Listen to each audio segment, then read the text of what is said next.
Bonjour à toutes, nous voici sur le résumé du cours recentrage dynamique pour le Yoga Dancer Sky. On est parti avec le recentrage, la respiration, un besoin d'ouverture et aussi de se défouler. Pour les mots de fin, satisfaction, recharger, fluide à l'intérieur, reprise, tonifiée, calme et apaisée.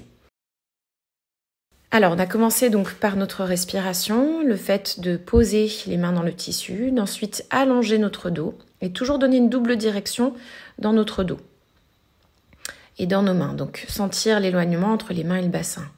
On a ensuite ouvert l'avant du corps, le buste, puis ouvert les bras et pris appui sur notre tissu. On a aussi travaillé sur les équilibres sur une jambe avec le développé devant, donc arabesque derrière et développé devant. On est venu se stretcher les bras, les avant-bras et les masser. On a ancré nos épaules et réveillé notre centre en faisant donc le travail des abdominaux dans cette planche semi-aérienne. Ici, on a placé notre bassin contre le tissu et on a commencé à prendre notre envol et puis on a marché sur la lune. On a aussi placé nos bras en dessous du tissu et les avant-bras au-dessus du tissu. Par contre, on a bien insisté sur l'appui de l'arrière des épaules et des omoplates sur le tissu, ce qui nous a emmené vers la suite. On est revenu sentir les appuis derrière les aisselles et puis on a ensuite mis le tissu derrière les omoplates pour faire moins mal. Donc on a travaillé sur notre psoas, le grand écart à la seconde, des cercles de jambes et tout ça pour renforcer finalement le centre. Et on est revenu ouvrir notre dos, notre buste avec l'appui dans les omoplates. De là, on a appris à basculer vers l'arrière, toujours avec cet appui des omoplates, plus combiner le travail des jambes à la seconde.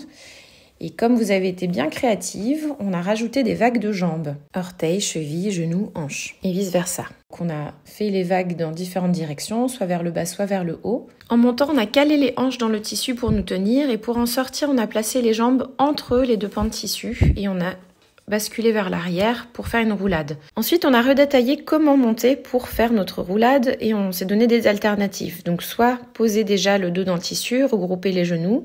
On a aussi appris à se renforcer les mains et puis on s'est donné quelques astuces pour les roulades vers l'arrière. On a ensuite continué sur les roulades, mais pour aller vers la position et la séquence des vampires, c'est-à-dire en prenant appui sur le tissu dans les épaules. Une fois qu'on est rentré dans notre tissu, on a pu développer une jambe puis l'autre. Et voilà, donc pour en revenir aux roulades, ça nous a permis de faire une roulade en ayant du tissu qui nous réceptionne à l'arrivée. Après un petit moment de détente, on est venu pincer le tissu entre nos deux jambes et puis développer les jambes au-dessus de la tête en pike. Ensuite, on a allongé nos jambes pour venir en planche aérienne au-dessus du sol. Et puis ensuite, on a déposé une jambe sur le sol pour venir toujours dans cette arabesque derrière, donc jambe tendue derrière soi. Voilà, ce qui permet vraiment de mettre ensemble toutes les parties du cours. On a travaillé un petit peu notre équilibre sur les mains. Ensuite, on a reposé la jambe, on est venu dans la position du tigre et travail de l'ouverture des hanches en dehors. Petite roulade optionnelle pour celles qui voulaient. On a fini sur notre travail d'inversion. Donc déjà en détente, en plaçant ensuite les mains dans différentes positions. Et puis, on s'est amusé à décrocher une jambe ou une autre et à attraper les bras et les jambes et à faire une grande vague entre nous toutes. Moment de détente et de contre-posture et puis enfin Shavasana aérien avec le son du bol.